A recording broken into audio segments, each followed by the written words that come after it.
C'est l'accumulation des preuves qui nous aide à évaluer les supposés coïncidents. Comme dans n'importe quelle enquête, nous devons donc considérer qu'il y a plusieurs couches, plusieurs strates d'éléments répondant à certaines conditions.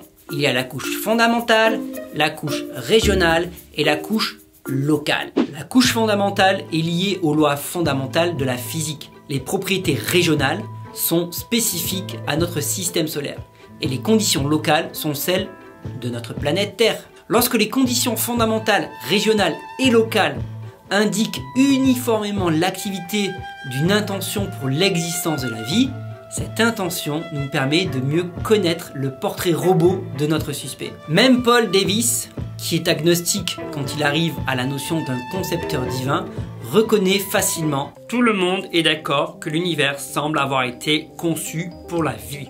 Plus le nombre de conditions précises dans chaque couche de preuve est grande, plus la probabilité que ça soit une coïncidence est faible et plus les déductions tirées des preuves stratifiées sont raisonnables.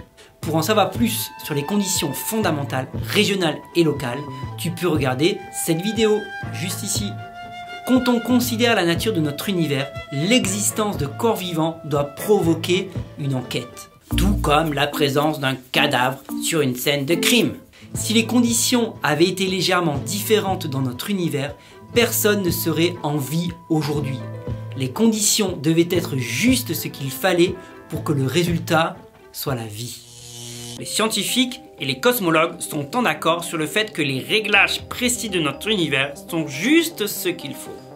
Les conditions fondamentales, régionales et locales de notre univers, de notre système solaire ainsi que de notre planète ont été délicatement équilibrées et finement calibrées. De légères modifications de ces conditions seraient désastreuses. Si tu n'as pas encore vu, regarde la vidéo sur les conditions fondamentales, régionales et locales pour avoir plus de détails. Juste là. Maintenant, c'est à toi de choisir.